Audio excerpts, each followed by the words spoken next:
Rhamnes, Titias, Luceres. Eram 3 cantões dentro das colinas de Roma, com agrupamentos sociais diferentes, que formaram Roma. E quando esses 3 agrupamentos se juntaram e formaram Roma, cada um deles, como eram 3, foram chamados de tribos. E tudo aquilo que eles conseguiam era dividido entre os 3. E daí veio a origem da palavra tributo. Tribos é por 3, e tributo significava aquilo que era destinado a cada um. Atribuir, distribuir, está ligado a essa situação. Não tem nada a ver com o Estado. Originalmente. Depois tomou outros sentidos. Eu estou falando isso porque, obviamente, as 2 apresentações lidaram com distribuição. O tema relacionado com democracia está relacionado com distribuição. Como é que eu distribuo? Que, de novo, está ligado a atribuir, distribuir. Esse é o grande problema lá atrás, e que parece que atravessa todo o destino de como lidar com governos, como governados e governantes. Nós estamos sempre girando em torno disso, e que é um problema democrático presente. Acho que a apresentação do Raul mostrou um pouco um dos problemas da democracia atual e do papel do judiciário aí dentro. Você falou claramente, talvez eu vou exagerar, não? Que alguns temas, não, ou talvez a maior parte dos temas discutidos, seja remédios, seja procedimentos médicos, etc., os juízes acabam não entendendo. Precisa do técnico. E esse é um dos temas da democracia atual. Uma espécie de enxugamento da capacidade do Estado, e aí dentro, na tripartição dos poderes, do judiciário conseguir dizer alguma coisa sobre isso. Escapa da sua competência e sai fora dela. O grande drama é que o que resta para a competência do Estado, e no caso de participação do judiciário, é o tema que recorrente, dificílimo de lidar com ele, que se chama liberdade. Né? O que é que cada um pode falar e dizer, isso eu preciso disso, isso é meu, eu tenho direito. Essa palavra que praticamente condensou na era, desde o século XIX, o que a gente chama de liberdade. Eu tenho direito, eu tenho direito. Não, o que ainda se pode fazer na democracia, no velho sentido, é dizer, isso compete ao Poder Judiciário. Quem tem essa liberdade de dizer eu sim, ele não, isso é um problema do Judiciário. Agora, o drama é que no mérito escapa. E um pouco disso a gente vê também no drama tributário. Pelo que a gente ouviu de vocês, é um tema eminentemente econômico, para economistas, não? Que os juristas entram atrapalhando. Foi o seu recado. Ou seja, de novo, como é que eu lido com isso em termos da tripartição que caracteriza a democracia constitucional, com um tema que parece escapar. O grande risco é que, quando escapa, você tenha uma tentação enorme de, em nome dessa racionalidade que escapa a esse domínio da tripartição, vocês não entendem disso, pois eu vou fazer vocês entenderem. Esse é o grande drama. Que, em nome dessa racionalidade, você impinja qualquer coisa, e aí nós temos situações, obviamente, não democráticas em termos de governo. Esse é o risco da racionalidade como padrão, e de uma racionalidade externa. Bom, acho que isso praticamente liga as 2 apresentações. Minha opinião. Mas eu gostaria de ouvir os outros. Comentários? Oi, gente. Nessa questão da reforma tributária, como boa cearense, né? Tipo, O que me chamou a atenção foi como lidar com a questão das diferenças regionais. A gente sabe que a questão federativa no Brasil é muito complexa, mas como lidar com a isonomia, que realmente é uma das grandes causas para a gente que atua no Supremo, de lidar com a questão tributária, principalmente em relação a isso, essa questão dos benefícios fiscais, da guerra fiscal em si, mas como lidar com a ideia de um imposto isonômico e igualitário para todos, sem pensar na questão das desigualdades regionais que, infelizmente, ainda persistem no país.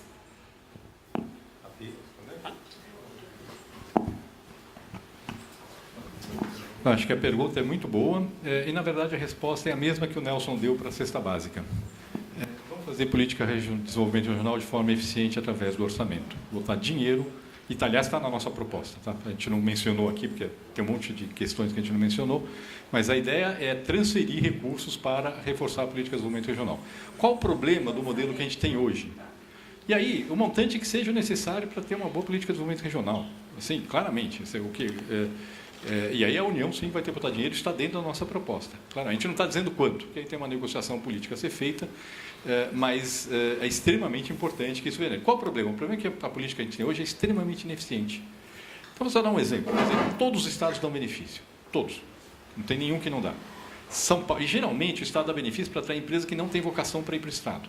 E isso tem efeito muito ruim para a economia. Então, aqui, São Paulo, nosso estado, dá benefício para frigorífico. Não sei se você sabe, benefício bem generoso para frigorífico de ICMS. O frigorífico não deveria estar aqui, deveria estar onde está o boi, lá no Centro-Oeste. E tem estado do Centro-Oeste dando benefício para a montadora, que deveria estar em São Paulo. Eu nem sei quem gera mais emprego. Provavelmente o frigorífico talvez gere até mais emprego do que a montadora. Tá certo? Só que eu tenho um monte de caminhão rodando o país à toa, sem gerar nada de renda para ninguém. Tá certo? Eu dei benefícios, a maior parte do custo desses, um pouco desse benefício virou renda a mais para quem recebeu aquele benefício, e uma boa parte dele virou um custo de logística que não tem função nenhuma econômica, ao contrário, é perda de produtividade na veia dentro do país. Então, a gente tem que resolver essa questão via uma política inteligente de desenvolvimento regional. E aí vamos ser bem claros, que nós estamos falando aqui de coisas que não são fáceis. Zona Franca de Manaus.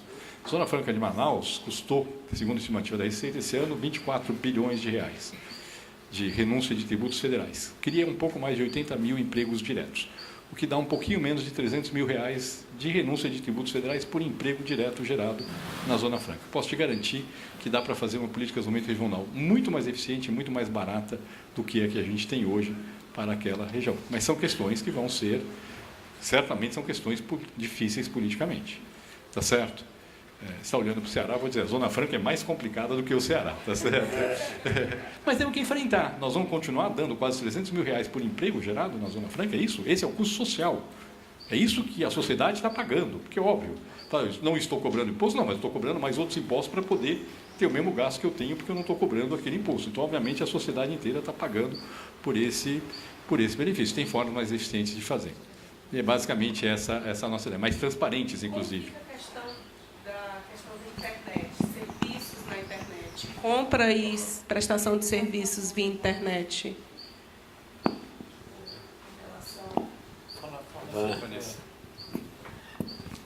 Depois de longa pesquisa internacional para tentar entender como é que os outros países capturam os intangíveis, né, a compra via download, etc., a gente chegou à conclusão de que, para adaptar aqui no Brasil, a gente podia usar as expressões de cessão e licenciamento de direitos, que grande parte da nossa cultura assimilaria capturando a compra dos intangíveis. Então, você compra um software via download, na verdade, você está adquirindo uma licença de uso, assim como quando você acessa o Uber, na verdade, você está simplesmente adquirindo uma licença de direito de usar um aplicativo, assim como você assina o Netflix, é a mesma coisa. Então, grande parte do mundo intangível, embora ele possa ser nominado de diversas formas, do ponto de vista jurídico, a cessão e o licenciamento de direitos acaba capturando pelos nossos testes e pelos nossos estudos grande parte da economia digital. Mas a gente está sempre aberto a críticas e sugestões, caso a gente esteja, obviamente, equivocado nessa expressão.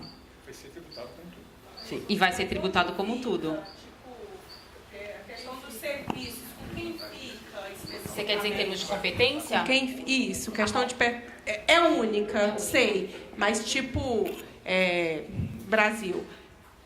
Grande maioria dos serviços de internet estão fisicamente ou, né, por meio da internet localizados em São Paulo, independentemente de onde você compra, a localização em si está em São Paulo. Como ficam essas transações via internet em relação a todo o país? Tipo, já que seria um imposto único a partir do consumo, a partir da questão do consumo.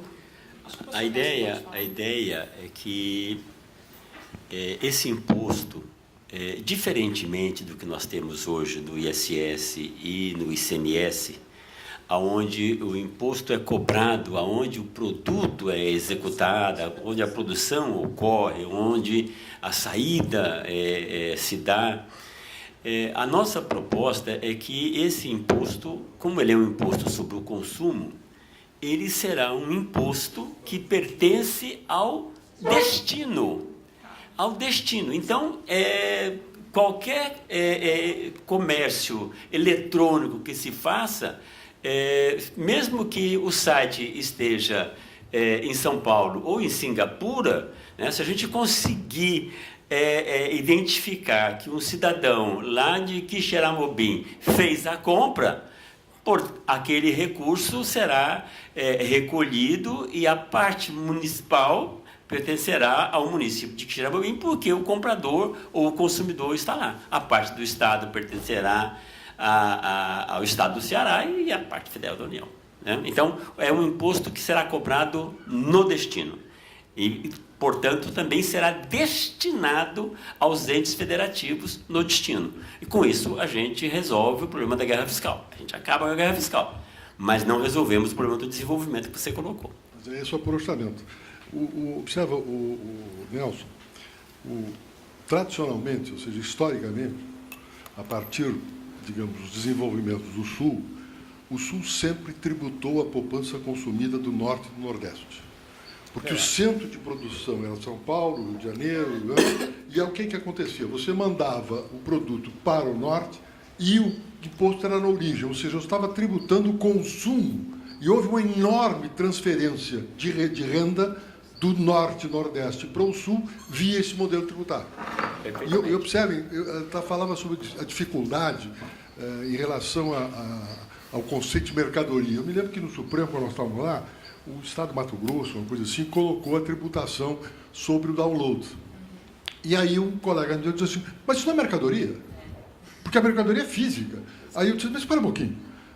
É diferente eu comprar na livraria o pacote, aquele chatíssimo enorme, onde vinha o software, ou eu baixar. Qual é a diferença? Porque eu vou pegar aquilo ali, vou colocar no meu computador, ou baixar através do CD que vem junto, e depois boto fora aquele negócio. É a mesma coisa. Ou seja, esse tipo de disputa era terrível, porque você tinha exatamente, digamos, o mecanismo da linguagem para evitar determinadas situações. Eu agora, recentemente, estou trabalhando num banco, em compliance, teve um problema curioso. Surgiu um problema lá X, e eu chamei o sujeito para conversar conosco, em relação à atitude de outro. Sabe qual foi a linguagem que ele usou? Porque você sabe que o compliance cuida com moralidade, etc. Não, mas o senhor não se preocupa. Ele tem uma moralidade...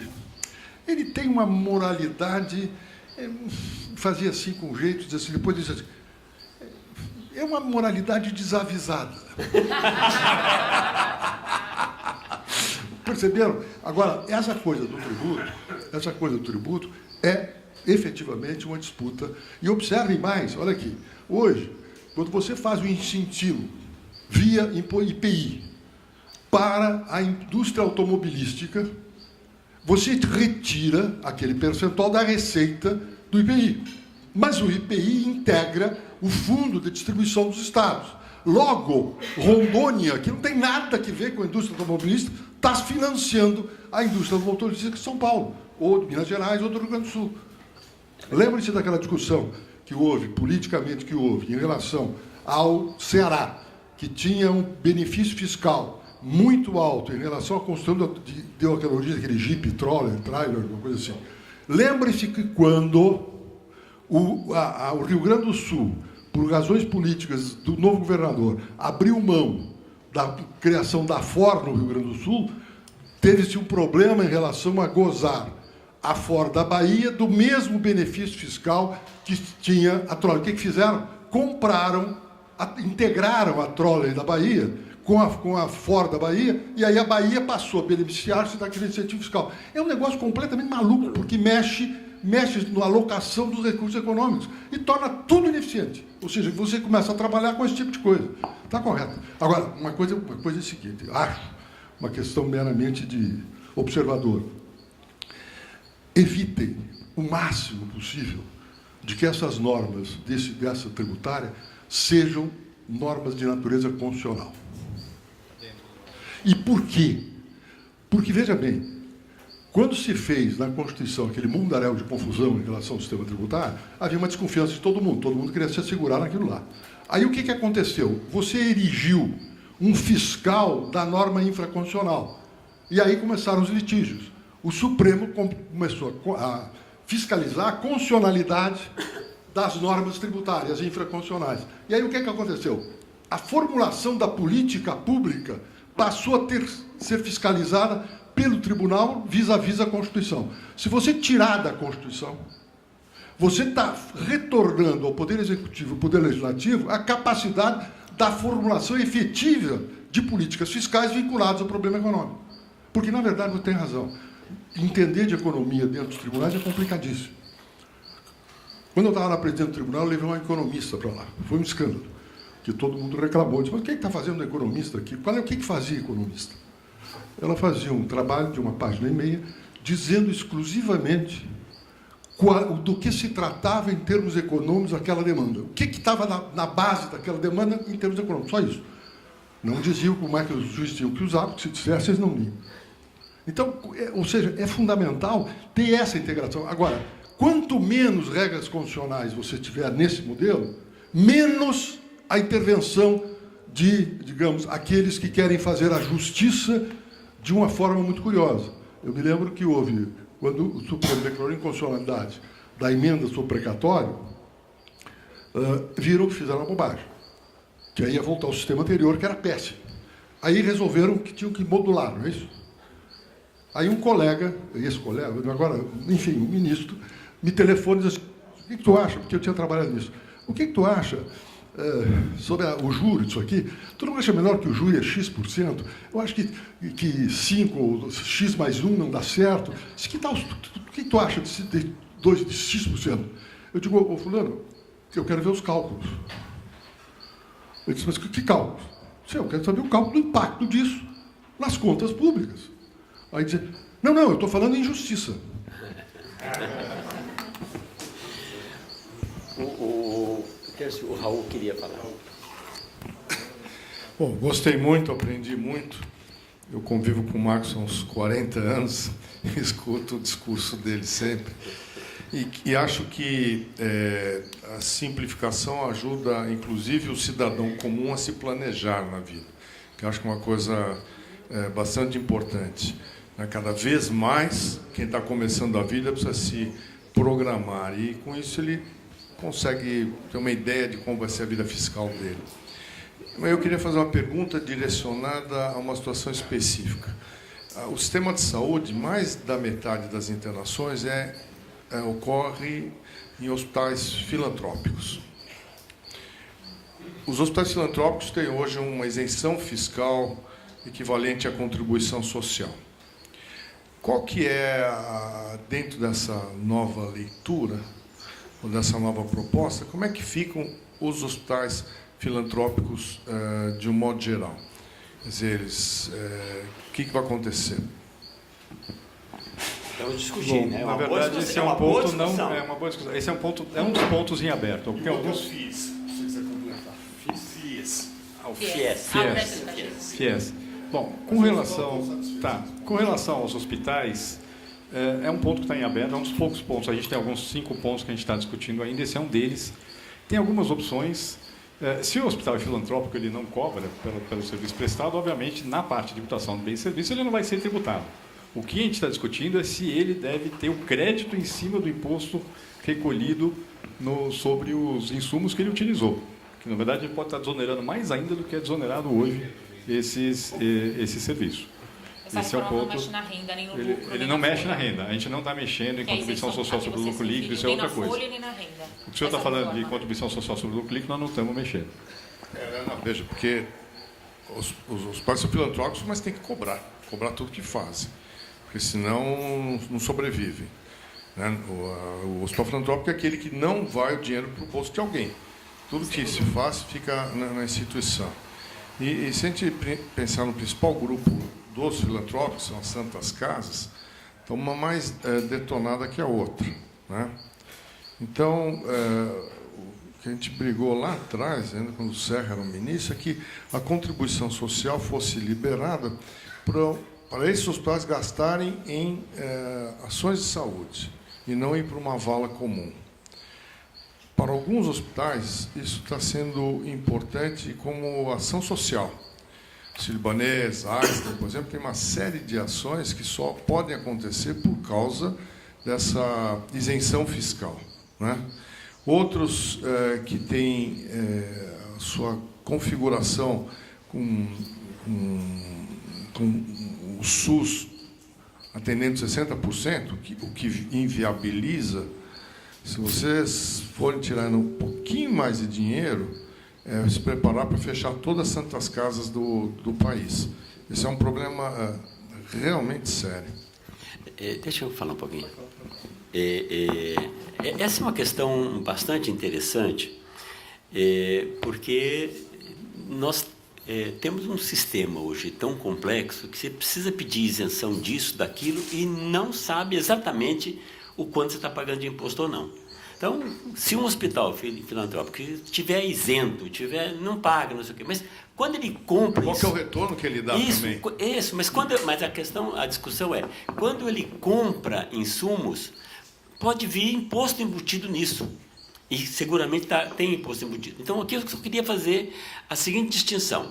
Nós temos um imposto que é sobre o consumo, que é esse que nós estamos discutindo, o IBS, que vai substituir o PIS/COFINS, o ISS, o ICMS. Que perde nesse? Qual o Estado que perde e qual o Estado que perde? Em termos... eu respondo, ele, do ponto de vista da distribuição para o Estado, ele é neutro. Dada a proposta... Não é a distribuição, mas é a realidade.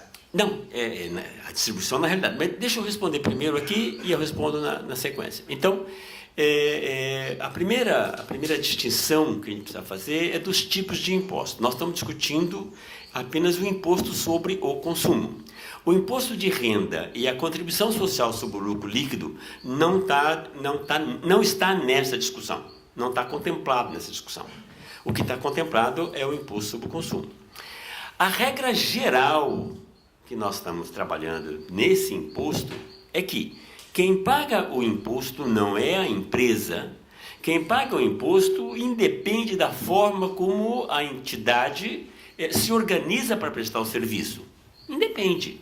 Então, se você tem, pela lógica, claro que são parte dos pontos que ainda estão em aberto, tem vários pontos em aberto, mas pela lógica da regra geral do tributo, se o hospital filantrópico prestou um serviço e cobrou R$200, ele deveria pagar a alíquota do consumidor final de sobre R$200, se for 20%, vai pagar lá os R$40, se for 25%, vai pagar 50%.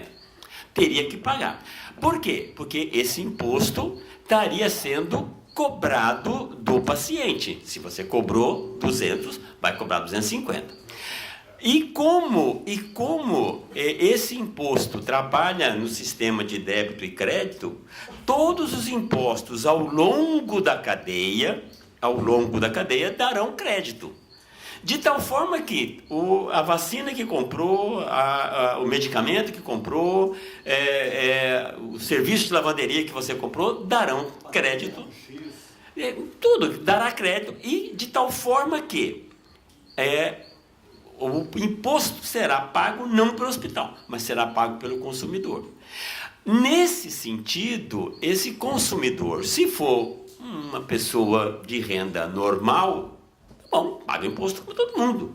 Se for uma pessoa que está naquela linha do cadastro do bem-estar social, ele terá a devolução do recurso, não importa o que ele pagou, ele terá a devolução.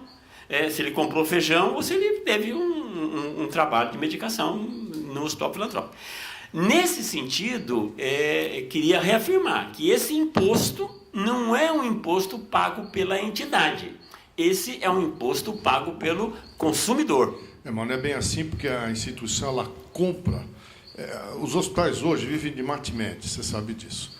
Então, eles compram, e alguns com isenções fiscais, que favorece o consumo de tecnologias mais avançadas, por exemplo. Então, a minha grande preocupação, eu não sei formular isso, não consigo, me falta muito conhecimento, mas o fato é o seguinte, qualquer solução que possa penalizar os hospitais filantrópicos, não estou falando de Einstein, Sírio-Libanês, tá? Sim, claro. São exceções no mapa. Eu estou falando das santas casas, principalmente das cidades pequenas.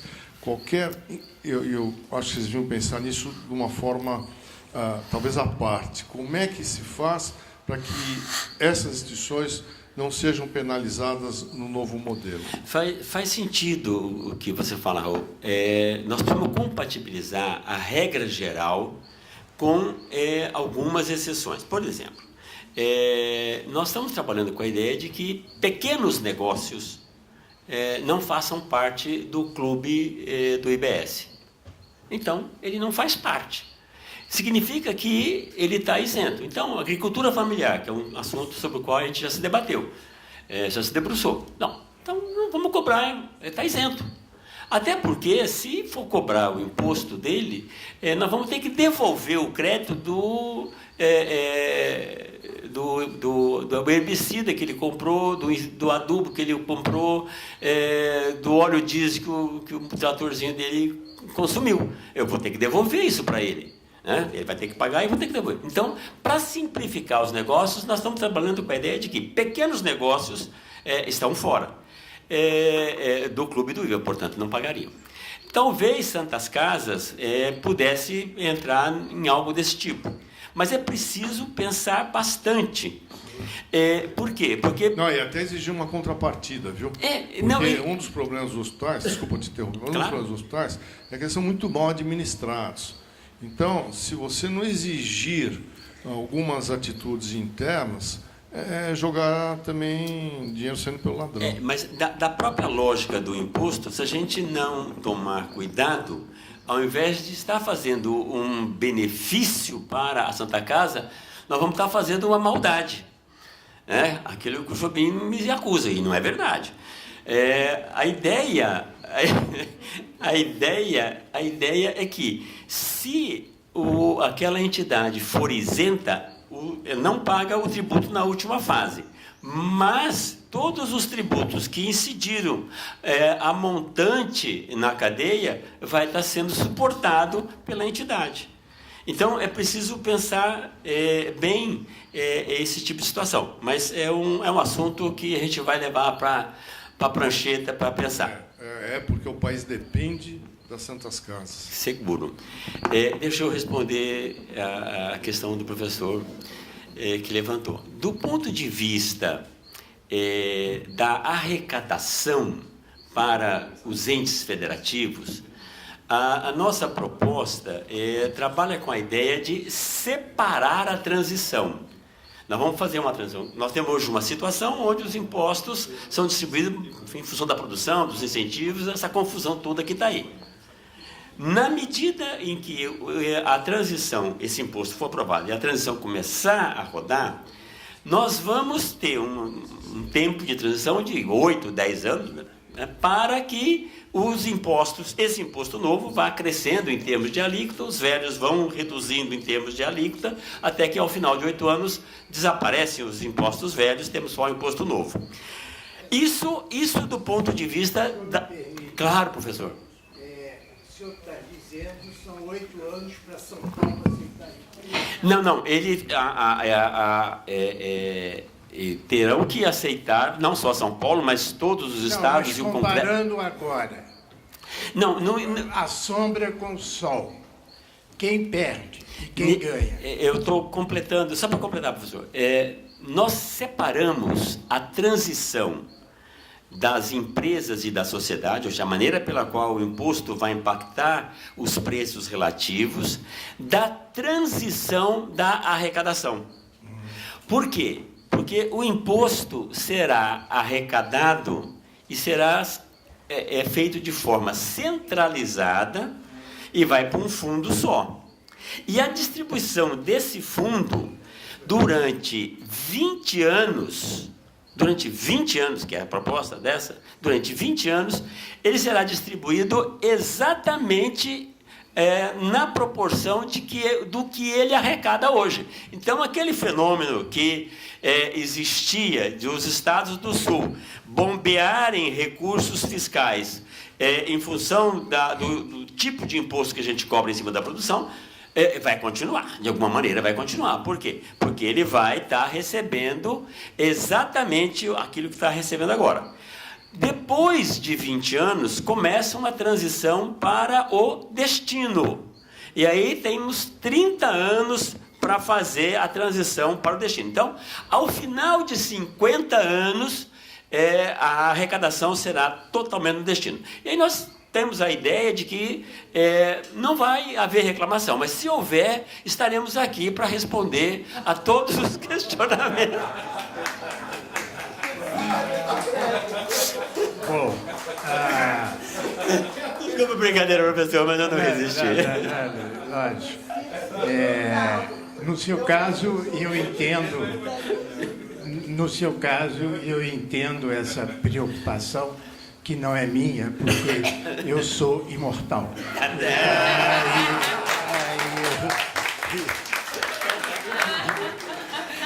Eu e o Celso. Bem, repare, eu tô aqui extremamente preocupado. Muito, muito, muito. Porque, e a minha observação é mais sobre o processo e a estratégia de formular essa proposta. Porque,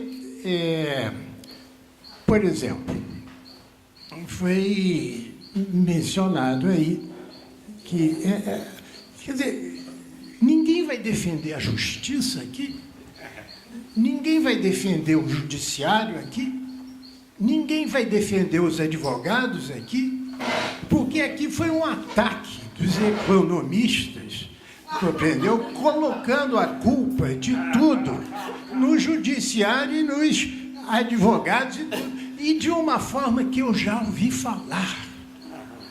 Quando disser, eu preciso de ter técnicos que me informem a decisão, o que eu farei é chamar outro economista, porque não haverá mais um técnico só. Cada um vai pensar de uma forma diferente, como os economistas pensam.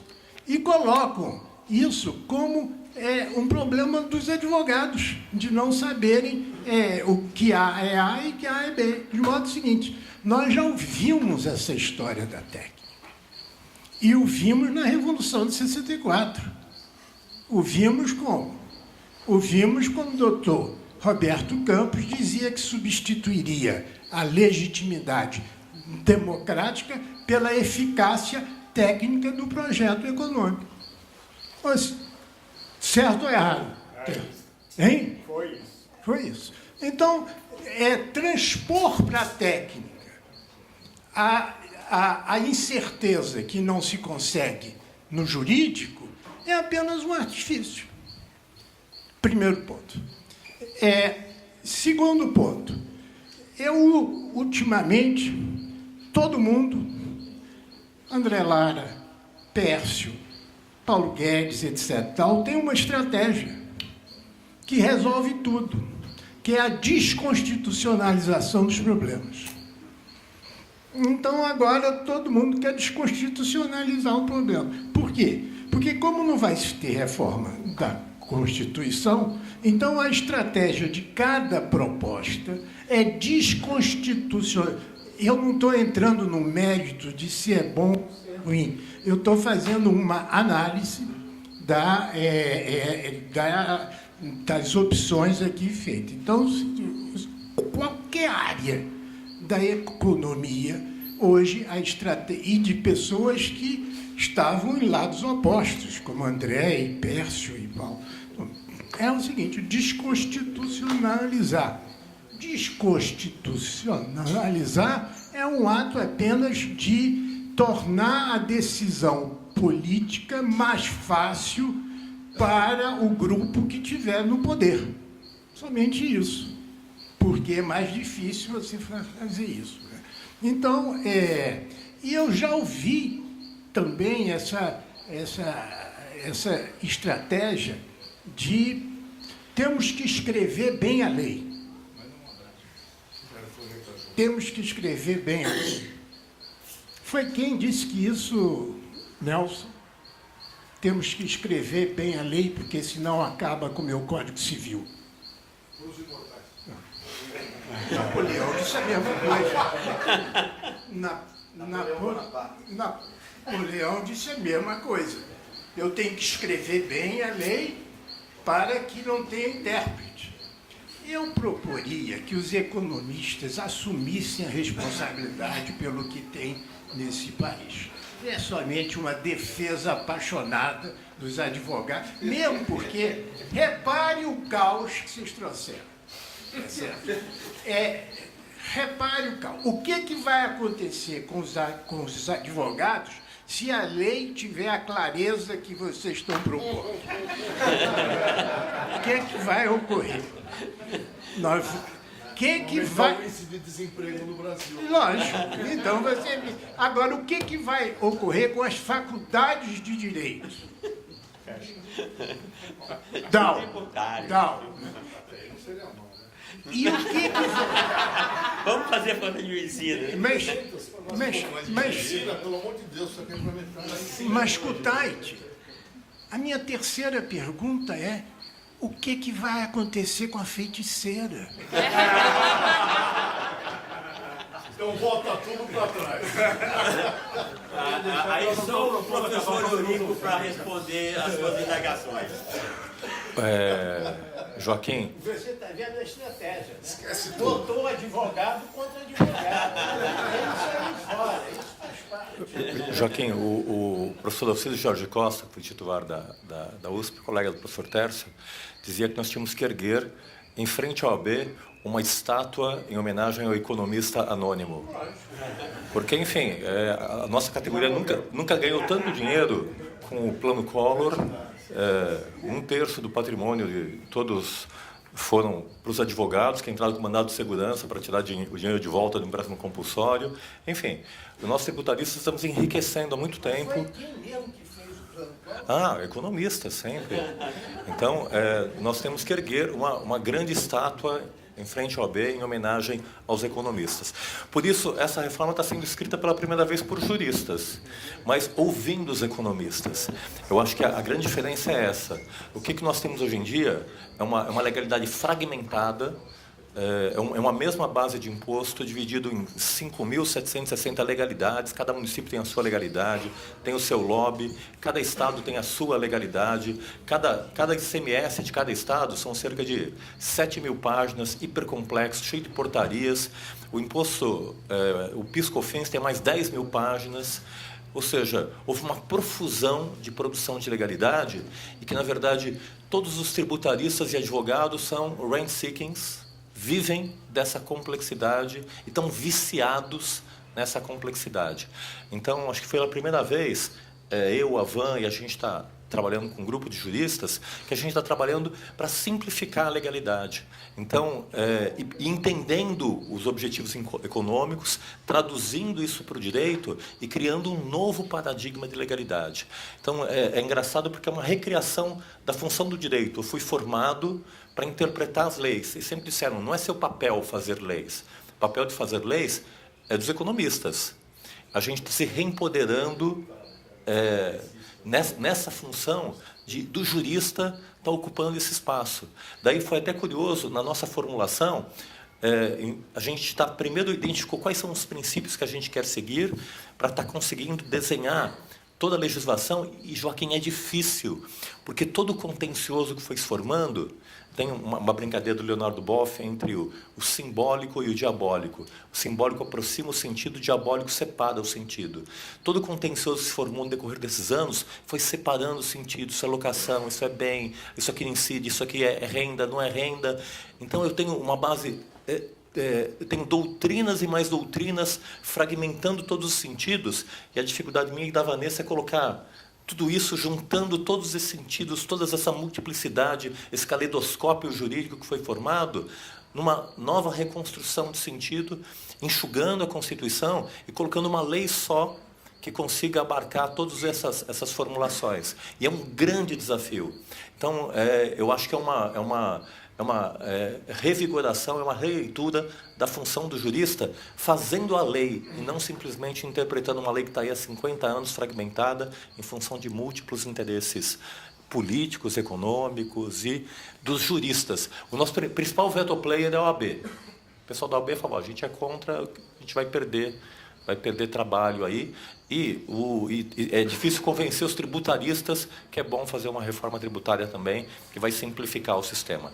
A gente vai perder, efetivamente, o mercado de trabalho. E vamos fazer coisas mais interessantes e mais relevantes, espero. Você quase que me convenceu. Já estou satisfeito com o quase. Peraí, você não sabe qual é o resultado do quase? O quase é que eu vou entrar com recurso junto ao Toffoli para ver se ele fica do meu lado.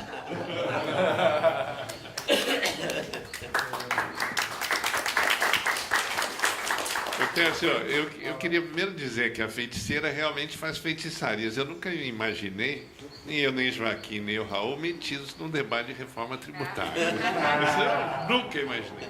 Mas o que eu queria dizer é o seguinte, é que eu sinto essa oposição. Ou seja, eu participei de um grupo de trabalho no Instituto dos Advogados em São Paulo, que está fazendo, acho que vai sair até um livro agora sobre o que fazer hoje com a Constituição. E o pessoal do tributário, eles dizem que vocês são um bando de alucinados, que querem acabar com o direito tributário brasileiro, porque não tem cabimento uma reforma que vai durar 50 anos, que vai destruir a estrutura existente, que vai gerar uma coisa que ninguém sabe o que vai dar, e que vai, eventualmente, paralisar a arrecadação no momento que o Brasil precisa dos tributos. E, então, eu sinto aí que vem uma investida muito forte contra o projeto. Ao mesmo tempo, esses tributaristas reconhecem que o sistema é irracional, o sistema é confuso, e o que eles propõem é ir simplificando uma reforma e não uma revolução.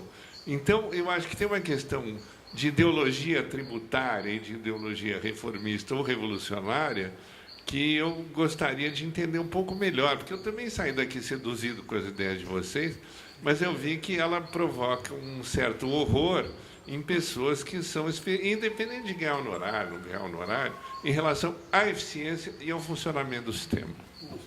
Claro, doutora Viva, você... Acho que a gente precisa ir avançando. Uma proposta só. Quando nós estudamos direito, não havia direito tributário, você lembra? Havia uma outra coisa que chamava ciência das finanças. Proponho que a gente volte para essa forma de estudar direito. Posso responder rapidamente? Bom, Eduardo, só para responder sua pergunta, duas questões. Uma primeira questão é o que nós estamos propondo é um sistema super simples que já existe, está absolutamente estabelecido na literatura mundial. Nem todo país do mundo tem um bom IVA, todo mundo sabe o que é um bom IVA. O que nós estamos propondo é isso. E tem países que têm bons IVAs. O que a gente está propondo é algo que está absolutamente estabelecido e que funciona no resto do mundo. Funciona bem na África do Sul. Por que não vai funcionar no Brasil? Tá certo? Basicamente isso. Na Índia, a Índia tinha um sistema tão ruim quanto o nosso, acabou de fazer uma reforma. A proposta, o modelo deles não é tão bom quanto o nosso, mas é bem melhor do que eles tinham. Modestas falas. Mas é muito melhor do que eles tinham. O efeito foi aumentar em 2 pontos percentuais o ritmo de crescimento do PIB potencial nos primeiros anos. Está dando uns problemas com as pequenas empresas, mas, fora isso, é um bom modelo. Então, o que a gente está propondo não é nada de... A gente não estamos inventando a roda. Estamos propondo... O ponto de chegada é padrão mundial. Não tem nada de diferente. Onde nós temos diferença? E aí não tem 50 anos, quer dizer, o sistema tributário muda em 10 anos. E por que 10 anos? Porque tem muito investimento feito em cima do sistema tributário atual. Então, se você fizer uma mudança muito rápida, vai ter empresa quebrando. De fato, o nosso sistema tributário hoje sustenta empresas ineficientes. Essas empresas vão quebrar e vai entrar uma empresa eficiente no lugar dela. É isso que vai acontecer. E aí tem gente que fez investimento, estamos deixando ele recuperar o investimento que ele fez e o próximo investimento ele já faz com base no novo sistema tributário. Esse é o motivo da gente dar esse prazo. Os 50 anos não tem nada a ver com a mudança do sistema tributário. Para os advogados, efeito nenhum. 50 anos é o prazo de mudança na distribuição da receita entre estados e municípios. Simplesmente para que eles ajustem as finanças públicas num prazo de perder de vista, para não vir reclamar que está perdendo dinheiro. Assim, respondendo a sua pergunta, professor, dos 27 estados da federação, 20 ganham receita, 7 perdem. Quase os 7. São Paulo perde? São Paulo perde. São Paulo perde. E todos os estados... São Paulo, em termos absolutos, é o que mais perde. Pernambuco ganha. Todos os estados mais pobres do país ganham. Todos os estados mais pobres do país ganham. Vão ganhar em 50 anos. Então... Mas é isso. Só uma observação, o Nelson. Api, a impressão que me dá é que vocês estão fazendo uma inflexão importante. E a inflexão está em que a tradição brasileira, tributária, e aí eu me lembro do velho professor aqui de São Paulo, doutor... Bem, em que mostrava... Geraldo? Não. Geraldo fazia... Estou falando para mexer com isso aí.